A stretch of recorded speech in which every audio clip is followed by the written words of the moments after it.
हम लोग देखेंगे मेंडल के 2 जीन इनहेरिटेंस के बारे में, इनके एक्सेप्शंस एक्सेट्रा। अब देखिए पहले शुरुआत करें क्वेश्चन से। If A cross was made between, बात नहीं, स्ट्रेट में लिखना शुरू कीजिए। If a cross was made between a homozygous tall homozygous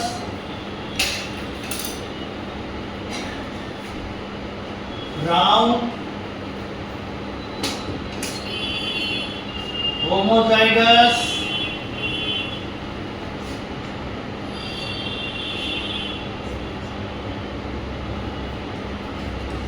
axial flower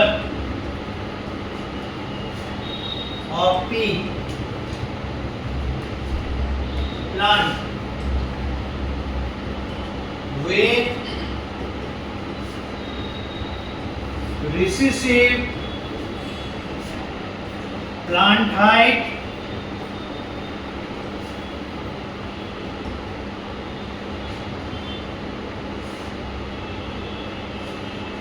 seed shape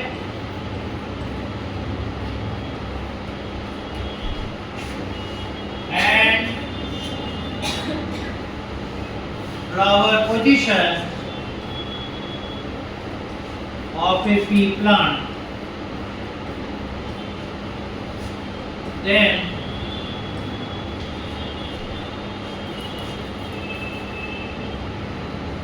justify which of the following will be true in F2 generation.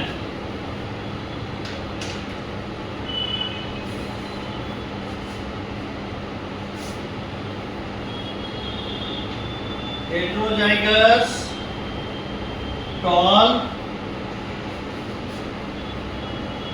heterozygous brown,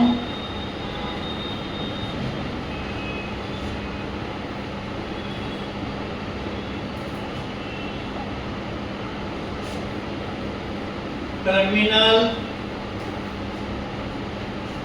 flower equal to 4/64 frequency,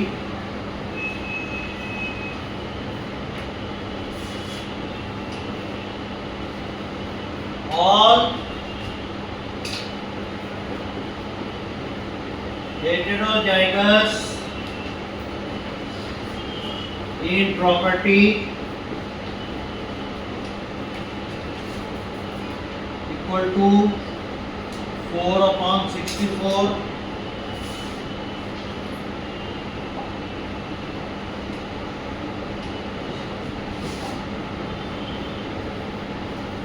or recessive in property equal to 1/64। Question पहले ध्यान से लिखिए, इसको solve कीजिए।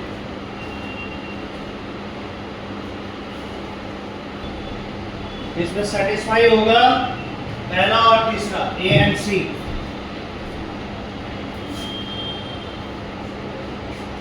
बताए थे आप लोग को पहले क्वेश्चन को फ्रेम करना सीखिए।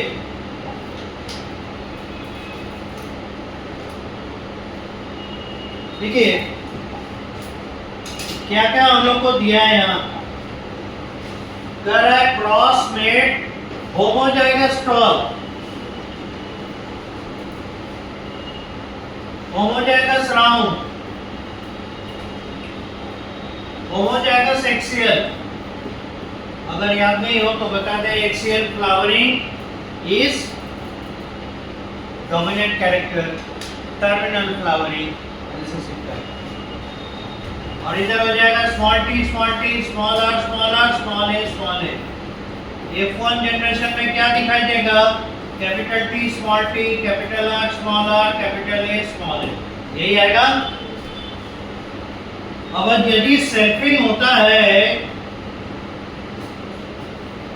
तो यही capital T small T capital R small R capital A small A एक तरफ, दूसरी तरफ का पेरेंट भी capital A small A capital T small T capital R and small R लेकर आएगा। गैमेट्स की संख्या कितनी होगी? 8 तरह के गैमेट्स बनेंगे, यानी कि ये टोटली फॉलो कर रहा है एक ट्राई हाइब्रिड क्रॉस के मेथड को। तो अगर इसको ट्रूली फॉलो करेगा तो आते हैं हेटेरोजाइगस स्टॉल। क्या बनेगा? ये F2 जनरेशन में हेटेरोजाइगस स्टॉल बनेगा capital T small t, heterozygous round बनेगा कैपिटल R स्मॉल r, और टर्मिनल फ्लावर यानी स्मॉल a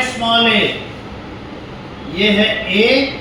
B को देखिए, बोलता है all heterozygous in property capital T small t capital R small r capital A small a, all small a, all heterozygous in property हो गया। तीसरा देखिए, कहता है ऑल रिसेसिव प्रॉपर्टी यानी small t small r and small a। आप लोगों को पढ़ाकर भेजे थे मोनोहाइब्रिड क्रॉस से सबका जो फ्रीक्वेंसी पार्ट है वो उस पावर के टर्म में लेना है। तो जब जीनोटाइप में होमोजाइगस आता है उसका पावर रहता है 2/4, और जब हेटेरोजाइगस कंडीशन में आता है तो 2/4, होमोजाइगस कंडीशन में आता है 1/4। यहाँ देखिए तो हेटेरोजाइगस 2/4, हेटेरोजाइगस 2/4, होमोजाइगस 1/4, 4/64 आना चाहिए। इसका निकालिए, हेटेरोजाइगस 2/4, हेटेरोजाइगस 2/4, हेटेरोजाइगस 2/4, 8/64 आना चाहिए। यहाँ देखिए होमोजाइगस 1/4, होमोजाइगस 1/4, होमोजाइगस 1/4, यह जाएगा 1/64। ये हम लोग निकाल रहे हैं और ये आना चाहिए। आ क्या रहा है? दिया क्या है? मिलता है पहले वाले में 4/64, मैच करा रहे हैं 4/64, इसलिए ये जस्टिफाइड।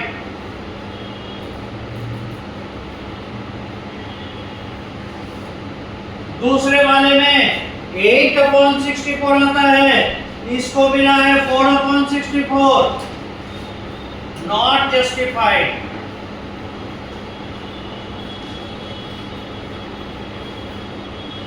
तीसरे को देखिए 1/64, ये भी ऑब्जर्व करता है 1/64, जस्टिफाइड। हम लोग शुरू में ही है ना इस तरीके से करने नहीं लगेंगे कि होमोजाइगस है हेटेरोजाइगस है तो सीधे उसका मतलब फ्रीक्वेंसी जो होना चाहिए वो लेके मल्टीप्लाई करने लग गए। पहले ये देखना पड़ेगा कि अगर F2 जनरेशन तक जाता है तो ये मेंडलिज्म को फॉलो कर रहा है या नहीं। तो आप देखिए यहाँ ये कहाँ आके फॉलो किया? F2 जनरेशन में। क्वेश्चन बहुत इंपॉर्टेंट होता है विच लैंग्वेज, ठीक है, ये पूरा कीजिए। सिमिलर काइंड ऑफ क्वेश्चन एक और देखिएगा, लेकिन क्वेश्चन के लैंग्वेज पर अगर ध्यान दीजिएगा तो आप देखिएगा क्या अंतर आता है। समझ में आया सभी को? कैसे हम लोग आगे बढ़े? पहले फ्रेम करेंगे। फ्रेम अगर सही सही जा रहा है, अकॉर्डिंग टू मेंडलिज्म चल रहा है, तो हमें श्योर है कि F2 जनरेशन में ऐसा ही फ्रीक्वेंसी डिस्ट्रीब्यूशन होगा, राइट? तो हम लोग हमेशा क्वेश्चन को ध्यान में रखते हुए उसको सॉर्ट आउट करें। बन गया? कहीं पे कोई दिक्कत?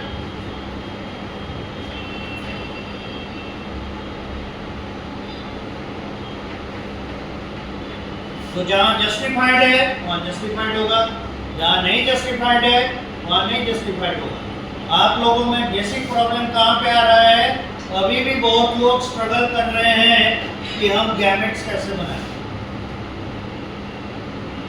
हम लोग प्रोसेस ओवर करके मेंडलिज्म से आगे बढ़ने वाले हैं, अभी भी आप लोग गैमेट तय नहीं कर पा रहे हैं, तो कहां से आगे बढ़ पाएंगे? इसीलिए सारा प्रॉब्लम आ रहा है यहाँ पर।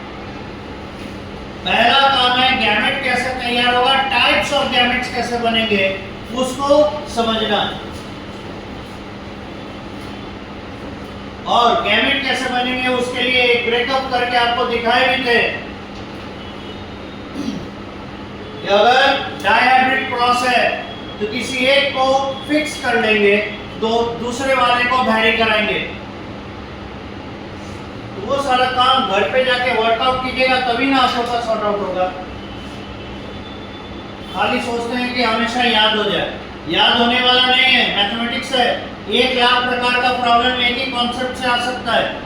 हर क्वेश्चन में थोड़ा सा डिफरेंस होगा, आप कितना याद कीजिएगा, देयर इज अ लिमिट। हो गया?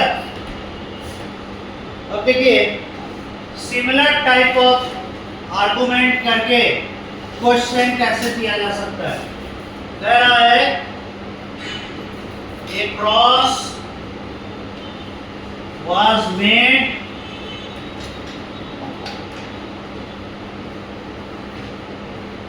as follows.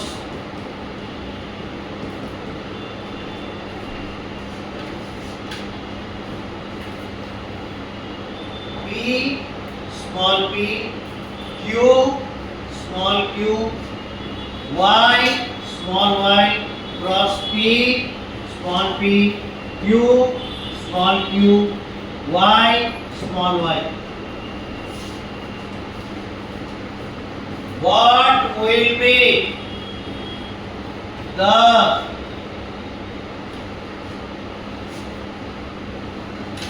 following genotypic ratio in the immediate hybrids? पहला capital P small p, capital Q small q, capital Y small y। दूसरा capital P, capital Q small q, capital Y, capital Y। तीसरा small p, capital Q, small y, small y। निकालिए तो जल्दी से, पहले question note कीजिए, sort कीजिए।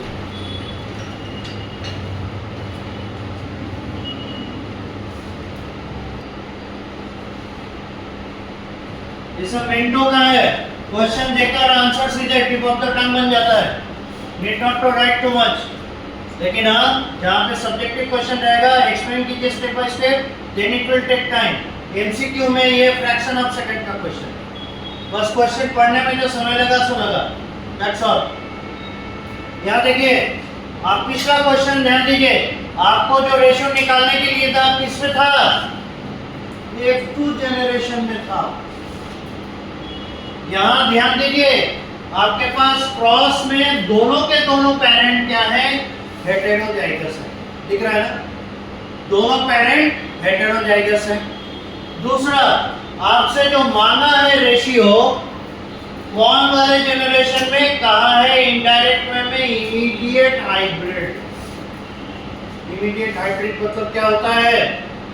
जो पहला जनरेशन हुआ वो, यानी कि ये पूछ रहा है इन द F1 जनरेशन, इसलिए वर्ड्स पे कमांड होना लैंग्वेज पर ध्यान देना बहुत जरूरी है। ये और इसके आगे का चैप्टर लिंग्विस्टिक है, जिसका लैंग्वेज पे कमांड है। क्वेश्चन में कहीं कोई दिक्कत नहीं होगी, आधे लोग क्वेश्चन समझ ही नहीं पा रहे, जैसी प्रॉब्लम हुई है। अब यहाँ देखिए, आपसे कहा है ये और ये क्रॉस कर रहे हैं। याद कीजिए तो पिछले वाले क्वेश्चन में इस तरह का हेटेरोजाइगस, ये तो होमोजाइगस थे पेरेंट्स। F2 जनरेशन में क्या बना देखिए तो, सॉरी F1 जनरेशन में पूरा का पूरा हेटेरोजाइगस बन गया। यही सेल्फिंग वाला कॉन्सेप्ट यहाँ नहीं लग रहा है कि नहीं?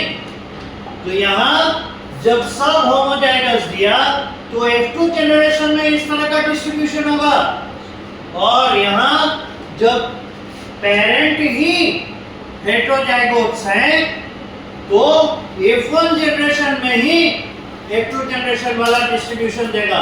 इसलिए कभी भी ये नहीं सोचेगा यार ये तो F1 बोला है ऑल डोमिनेंट वाला कॉन्सेप्ट आएगा, कभी नहीं। क्वेश्चन पढ़िएगा तभी आप अपना कॉन्सेप्ट अप्लाई कीजिएगा, राइट? इसीलिए ये क्वेश्चन दिए थे। अब यहाँ देखिए, सिमिलर टू प्रीवियस है, F2 पेरेंट्स की तरह ये बिहेव कर रहा है ना। ये देखिए तो सेल्फिंग जब होगा तो यही मेल पेरेंट यही फीमेल पेरेंट होगा, तो इसका जो आउटपुट आएगा वो तो F2 जनरेशन है। तो यहाँ जो F2 जनरेशन में डिस्ट्रीब्यूशन दिखेगा वो डिस्ट्रीब्यूशन तो F1 जनरेशन में दिखेगा। समझ आई बात? अब चलिए, यहाँ से जो गैमेट बनेंगे, कितने तरह के गैमेट बनेंगे? 8 टाइप्स। और यहाँ गैमेट बनेंगे 8 टाइप्स। टोटल कितना हो जाएगा? 64 टाइप्स। यानी ये भी ट्राई हाइब्रिड क्रॉस को फॉलो कर रहा है, भले F1 जनरेशन में है, राइट? तो जब ऐसा है तो यहाँ अप्लाई करेंगे capital P small p, heterozygous है ना, 2/4 होगा। भले ये F1 जनरेशन में है लेकिन फॉलो कर रहा है F2 के पैटर्न को, इसीलिए यहाँ इसका फ्रीक्वेंसी हो जाएगा 2/4। Capital Q small q, heterozygous. Capital Y small y, कोई डाउट? कितना आएगा? इसका देखिए तो होमोजाइगस, इसका देखिए तो हेटेरोजाइगस, इसका देखिए तो होमोजाइगस।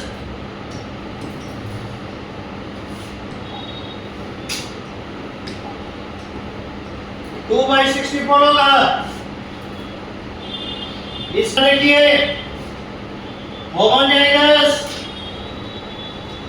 ये होमोजाइगस, ये होमोजाइगस। टोटल कितना हो गया? 1/64। आपको अगर बोले कि 1/64 वाले कितने जीनोटाइप्स होंगे, बता कीजिए तो। इसी का अगला पार्ट है find out in the same cross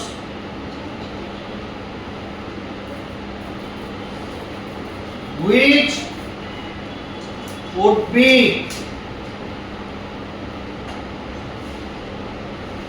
of frequency in F1 equal to 1/64।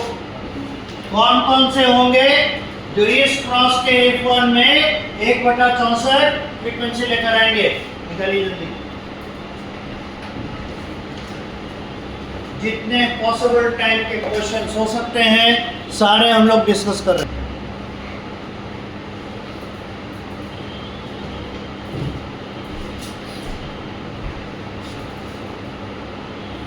ये है पेरेंट हमें पता करना है 1/64 वाले ऑफस्प्रिंग, है ना, यही क्वेश्चन है।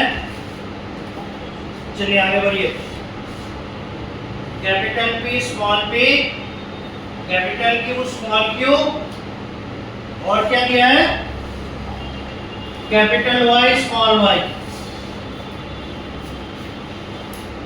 Cross capital P small p, capital Q small q, capital Y small y। इससे आएगा F1 जनरेशन 1/64 जीनोटाइप। कौन कौन है, ये है ना क्वेश्चन। अब देखिए 1/64 होने के लिए क्या चाहिए, जो ऑफस्प्रिंग होंगे सभी के सभी होमोजाइगस सिचुएशन में आए। The offsprings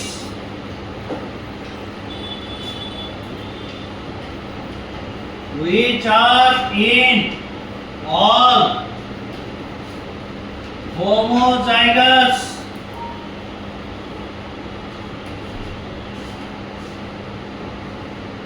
in genotype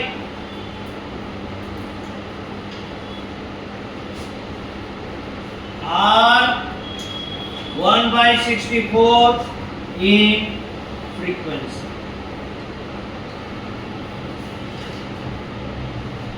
तो तैयार कीजिए, पहले लीजिए capital P, capital P, capital Q, capital Q, capital Y, capital Y। 1/64 आएगा, होगा ना। कैपिटल P को फिक्स करके रखिए, कैपिटल P, स्मॉल q, नहीं इसको भी पहले फिक्स कर लीजिए, कैपिटल Q, स्मॉल y, 1/64 आएगा।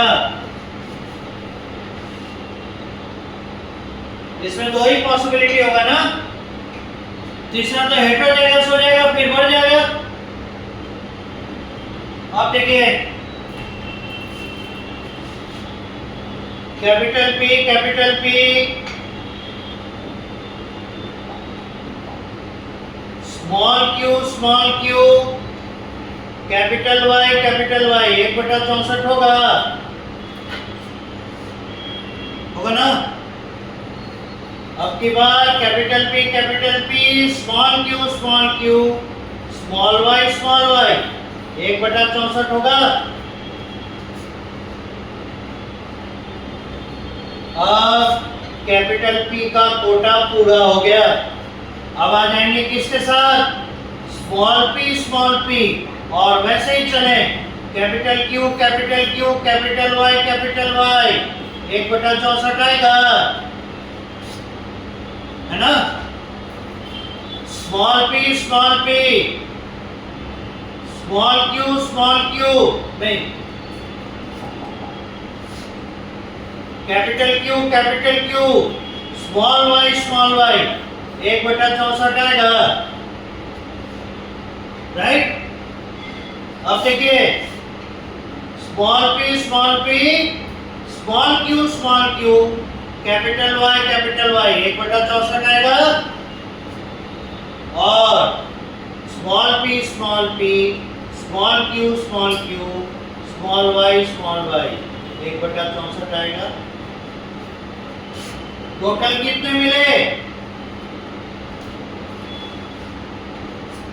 the offsprings which are in all homozygous in genotype are 1/64 in frequency, are 8 in number। मिला ना, यही है आंसर।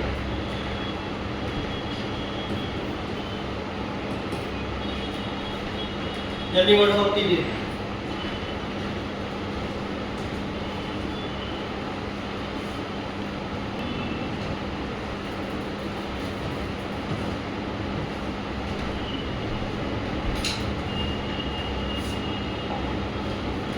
अब देखिए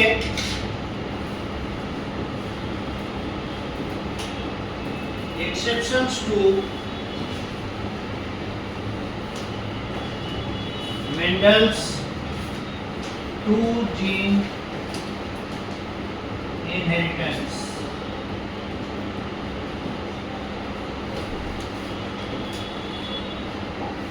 इसमें जो पहला देखेंगे हम लोग वो है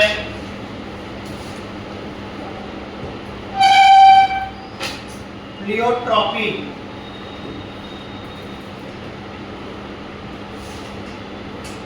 दूसरा देखेंगे पॉलीजेनिक इनहेरिटेंस।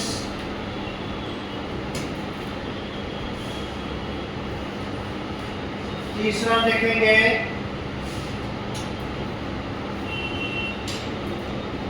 Lethal jeans. हैं तो बहुत सारे, लेकिन इतना तीन आपको कहीं ना कहीं एनसीईआरटी बुक में किसी न किसी तरीके से हैं, इसलिए इन तीनों पर हम लोग गौर करेंगे। और आपको बताए हैं, आप देखिएगा कि कई जगह पर as an example human blood group, फिर सिकल सेल एनीमिया आती है, कई जगह पर आए।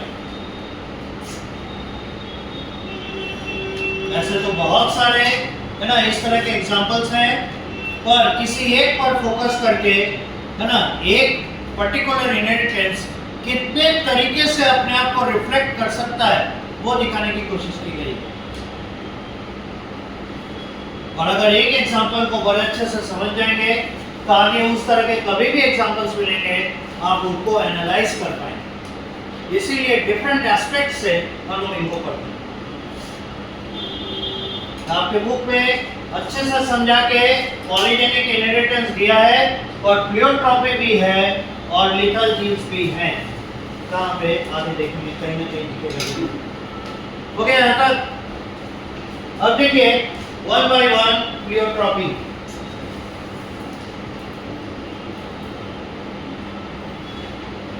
जरा सोचिए तो मेंडल ने अपने डाइहाइब्रिड क्रॉस के बेसिस पे जो कहा, जो लॉ दिया, उसका नाम लॉ ऑफ इंडिपेंडेंट असॉर्टमेंट।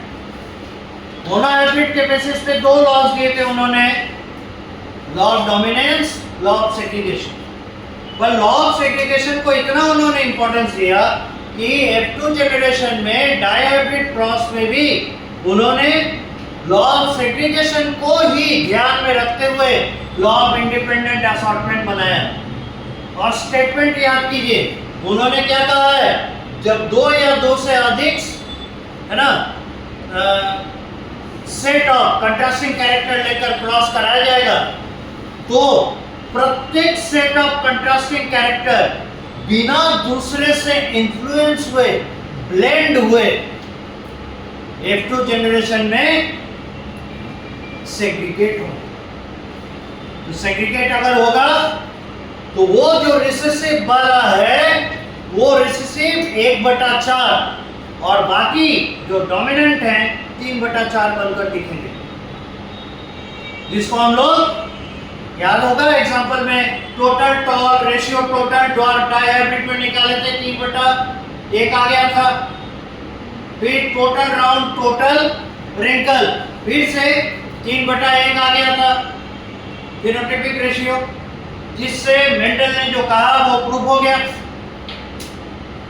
तो इसका ओवरऑल इंपैक्ट क्या है कि प्रत्येक कैरेक्टर यानी प्रत्येक प्रॉपर्टी के लिए एक सेट ऑफ जीन है।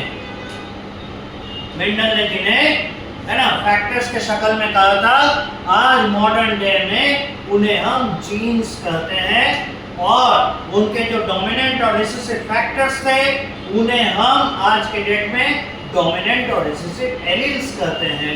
यानी एलील्स उसी जीन का दो अलग फॉर्म है, स्लाइटली डिफरेंट।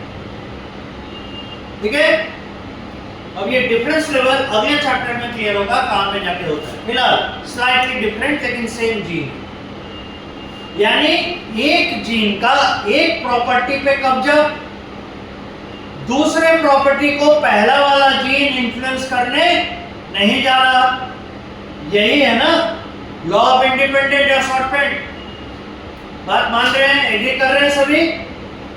अब देखिए प्लियोट्रॉपी क्या कहता है, ये कहता है ये वैसा सिचुएशन है जब एक जीन एक से अधिक सेट ऑफ कैरेक्टर को प्रभावित करता है, इन्फ्लुएंस करता है। तो ऐसे जीन को प्लियोट्रॉपिक जीन कहते हैं और इस प्रकार के इनहेरिटेंस को प्लियोट्रॉपी कहा जाता है। साफ शब्दों में यही, यानी सीधे तरीके से अगर प्लियोट्रॉपी कहीं प्रूफ हुआ तो ये किसके खिलाफ खड़ा होगा, किसको डिसोबे करेगा? मेंडल के 3 लॉ में से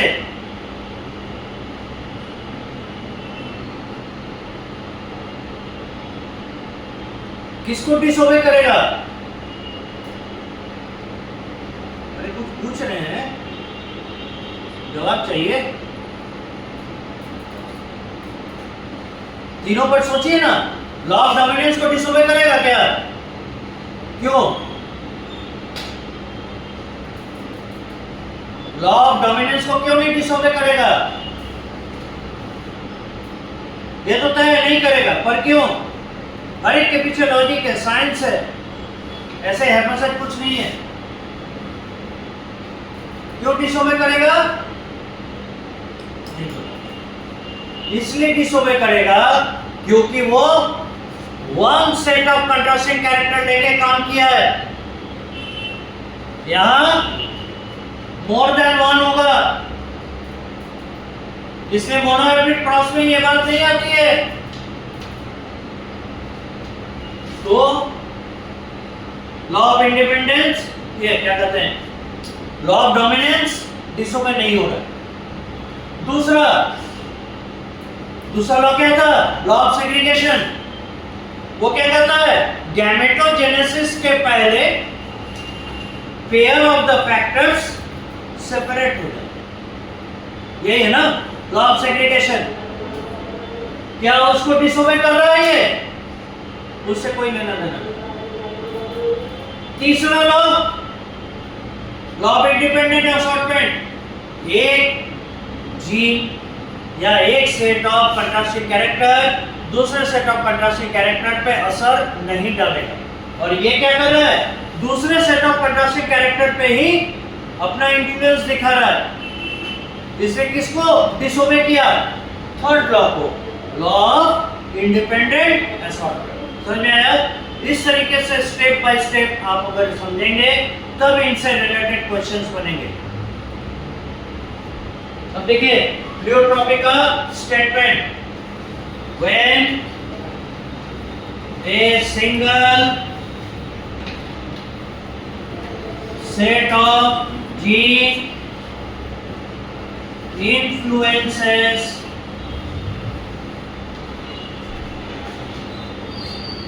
more than one kinds of phenotypes, then such a gene is called pleiotropic gene, and the phenomena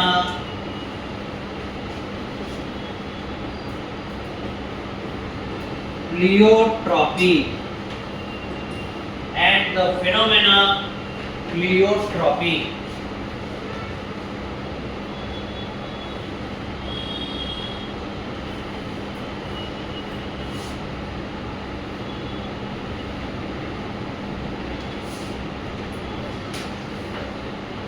हो गया?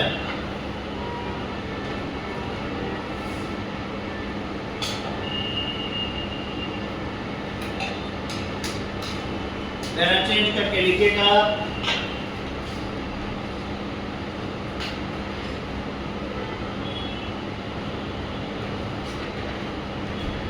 This चेंज करके लिखिएगा, this disobeys, this disobeys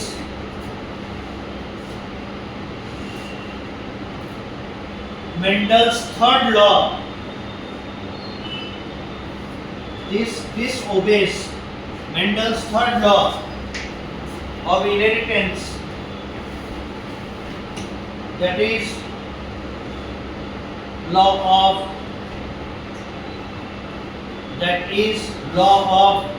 independent assortment. That is law of independent assortment. अब जरा हम लोग example की तरफ चलें। फिर से इसके एग्जाम्पल में हम लोग रखेंगे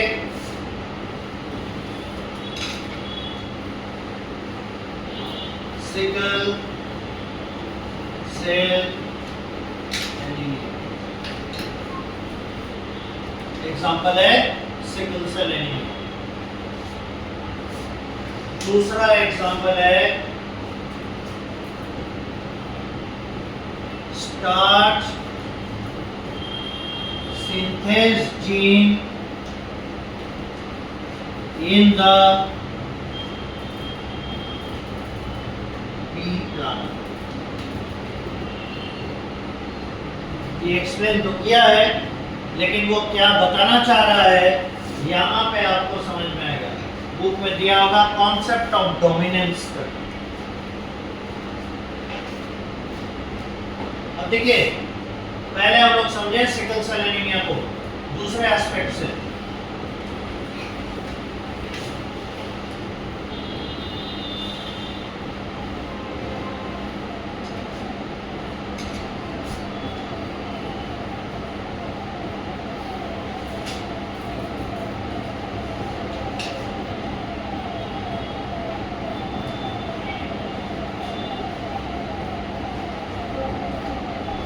आप लोग को जब हम ब्लड सर्कुलेशन पढ़ाएं, ब्लड पढ़ाएं, आई मीन जब body fluid and its circulation पढ़ाए थे, तो उसमें याद होगा हीमोग्लोबिन के बारे में बताए थे। तभी तो haemoglobin dissociation curve, oxygen dissociation curve हम लोग देखे थे हीमोग्लोबिन का। वो बताने के पहले ये भी आप लोग को समझाए थे कि हीमोग्लोबिन एक प्रोटीन है, हीम प्रोटीन है, उसमें आयरन सेंटर होता है और आयरन सेंटर ही ऑक्सीजन को लेकर ट्रैवल करता है, कार्बन डाइऑक्साइड को लेकर ट्रैवल करता है। यानी हीम पॉकेट में ऑक्सीजन और कार्बन डाइऑक्साइड बारी बारी से बैठते हैं। जब ऑक्सीजन बैठेगा कार्बन डाइऑक्साइड नहीं, जब कार्बन डाइऑक्साइड बैठेगा ऑक्सीजन नहीं। ठीक है, तो इस हीम प्रोटीन में कितने टाइप के चेन्स होते हैं प्रोटीन के? दो। एक कहलाता अल्फा चेन, दूसरा कहलाता है बीटा चेन। उसी बीटा चेन को कहा जा रहा है यहाँ बीटा ग्लोबिन चेन। ग्लोबिन कहां से आया? हीमोग्लोबिन से, beta globin chain.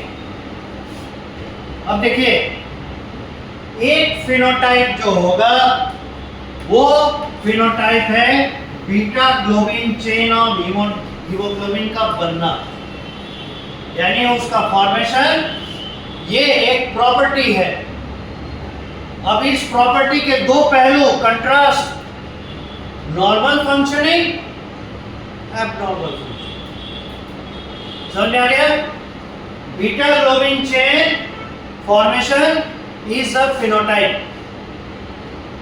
And its contrast are normal beta globin, abnormal beta. ठीक है,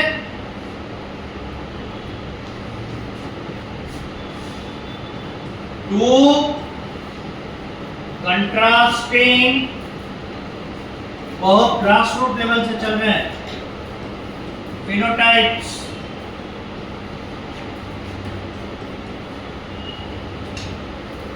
नॉर्मल फंक्शनिंग,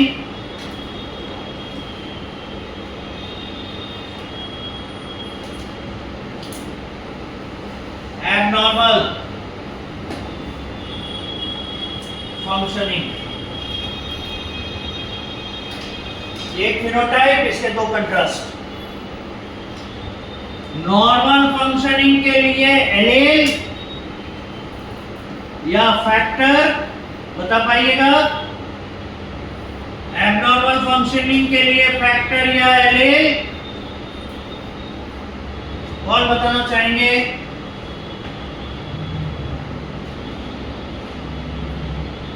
तो अगर आप लोग नहीं भूल गए हो, ये है HbA, ये है HbS।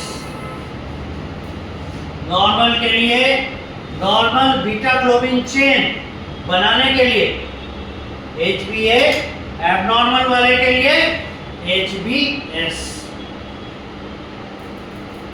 ठीक है,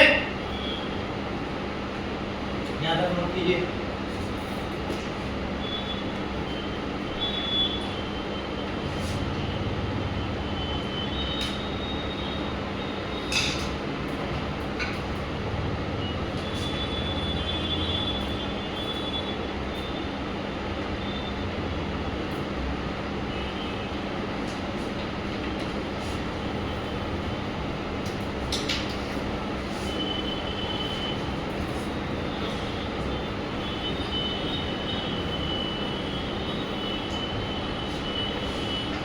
को डोमिनेंस है, ये तो हम लोग देख चुके हैं। HbA और HbS दोनों कोई किसी से कम नहीं।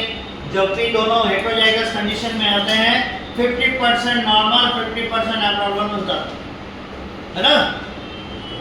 यहाँ तीन कॉम्बिनेशन लिखे, HbA, HbA,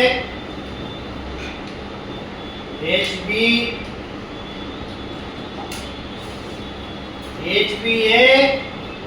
HbS and HbS, HbS, तीन कॉम्बिनेशन है।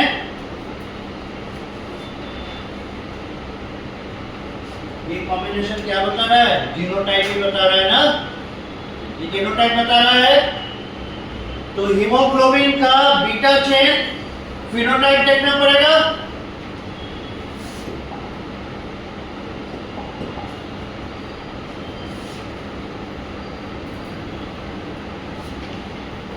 Normal beta chain,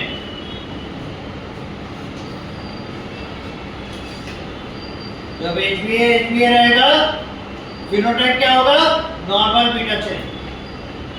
HbA HbS रहेगा 50% नॉर्मल बीटा चेन। और रीजन हम लोग को पता है कि कोडोमिनेंट है। तीसरा HbS HbS abnormal beta chain. सभी सीधा बैठिए, टेक लगा के आराम से नहीं, और गाल से हाथ नीचे, सीधा, रीढ़ की हड्डी सीधी रहेगी।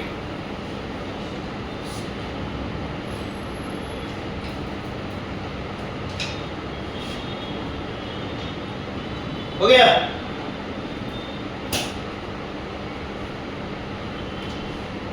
तीन तरह के कॉम्बिनेशन है, हर एक कॉम्बिनेशन के अपने अपने फेनोटाइप्स। याद है पूरा हुआ? तो हम लोग इसको जज कर रहे हैं किसी एक प्रॉपर्टी के लिए, बीटा ग्लोबिन चेन के लिए।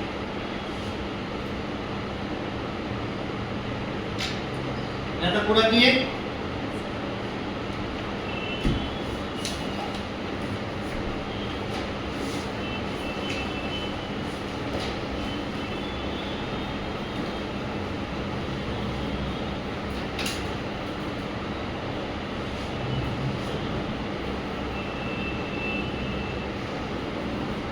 Other phenotype influence number 1,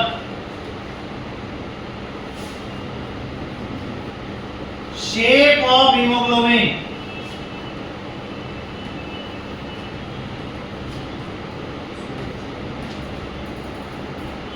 हमें तो देखना था बीटा चेन का, बीटा चेन नॉर्मल है कि बीटा चेन एबनॉर्मल है, ये था one set of contrasting character. अब देखिए दूसरा फिनोटाइप क्या आ रहा है, शेप ऑफ हीमोग्लोबिन। जब HbA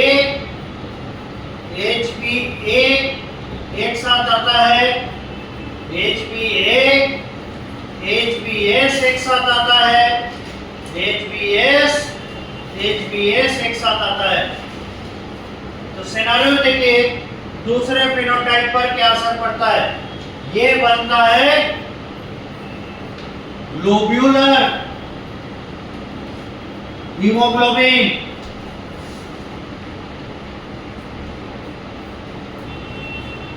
fully functioning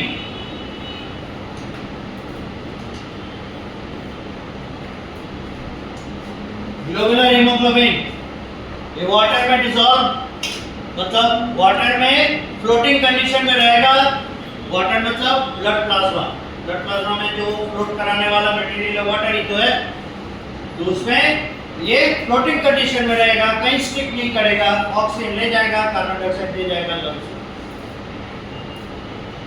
HbA HbS 50% normal, या फंक्शनल लिख रहे हैं, तो 50% फंक्शनल हीमोग्लोबिन, और HbS नॉन फंक्शनल हीमोग्लोबिन। देख लीजिए सेकेंड सेट ऑफ कैरेक्टर पर इसने प्रभाव डाला।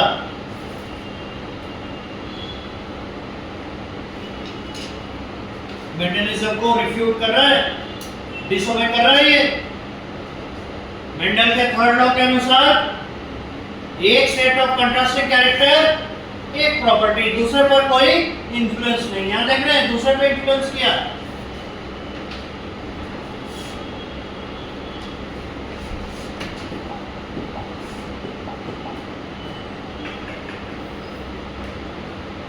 अदर फिनोटाइप में दूसरे नंबर पर आ रहा है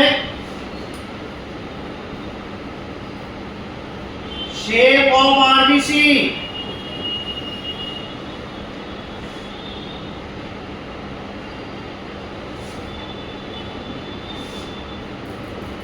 HbA HbS HbA HbS and HbS।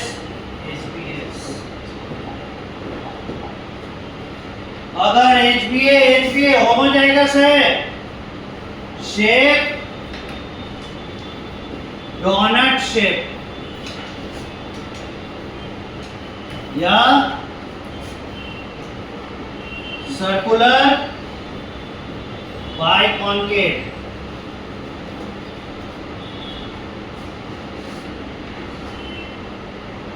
अगर HbA HbS है 50% डोनट शेप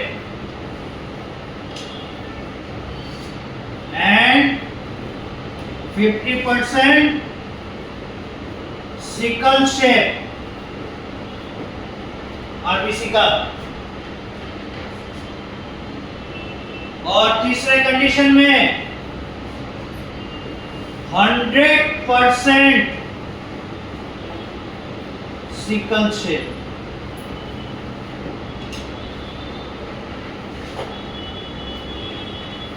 दूसरा सेट ऑफ फिनोटाइप है शेप ऑफ आरबीसी, और ये भी इन्फ्लुएंस हो गया HbA HbS टाइप के पेयर ऑफ फैक्टर से, जो कि बीटा ग्लोबिन चेन को फॉर्म करने का फैक्टर था, उसका फैक्टर था। और इन्फ्लुएंस किस पे डाला? Shape of haemoglobin. इन्फ्लुएंस डाला शेप ऑफ आरबीसी।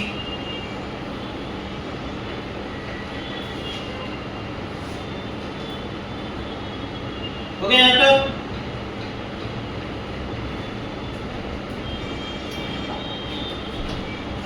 तीसरा फिनोटाइप जिस पे इफेक्ट डालेगा,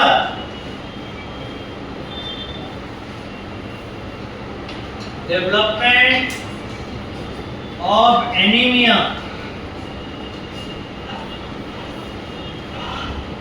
क्लिनिकल कंडीशन। जिसको ज्यादा पढ़ाई का भार लग रहा है वो जा सकता है। डेवलपमेंट ऑफ एनीमिया, ये तीसरा फिनोटाइप। एकदम छुट्टी कर लीजिए, दोबारा क्लास में आने का जरूरत नहीं है।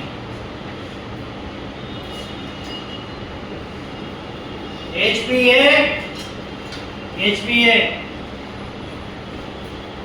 HPA, HPS and HPS, HPS type.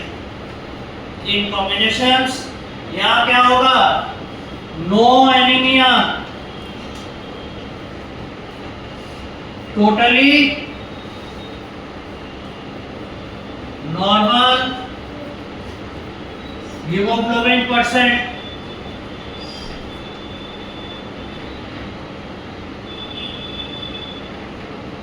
दूसरे में slight anaemia, lower than normal haemoglobin percent. और इसमें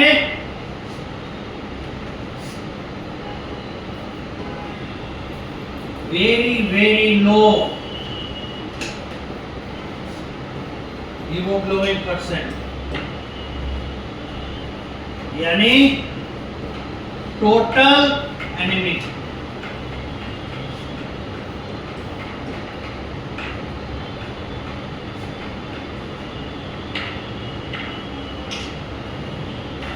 कितने फिनोटाइप्स इससे इन्फ्लुएंस हो रहे हैं? 3 तरह के। पहला हो गया शेप ऑफ हीमोग्लोबिन, दूसरा हो गया शेप ऑफ आरबीसी, तीसरा डेवलपमेंट ऑफ डिजीज एनीमिया। तो ये इनहेरिटेबल हो गया, ये इनहेरिटेबल डिसीज है या डिसऑर्डर है ऑफ द ब्लड। इस तरीके से एक सिंगल सेट ऑफ कैरेक्टर जब एक से अधिक सेट ऑफ कैरेक्टर्स को इन्फ्लुएंस करे तो वो किसके अंतर्गत आना चाहिए? प्लियोट्रॉपी। और ये सिकल सेल एनीमिया वाला कंडीशन हम लोग को दिखा रहा है कि यहाँ पे मेंडेलिज्म डिसोबे होता है because of these.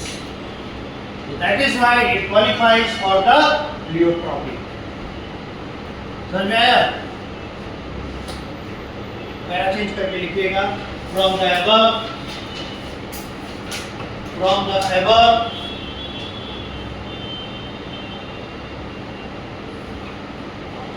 it is proved that the genotype of sickle cell anemia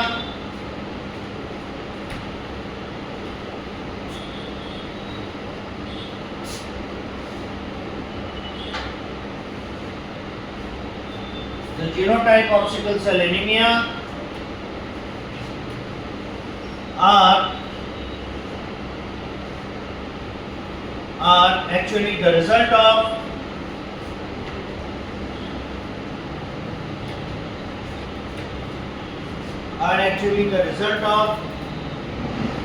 law of segregation, whereas its influence is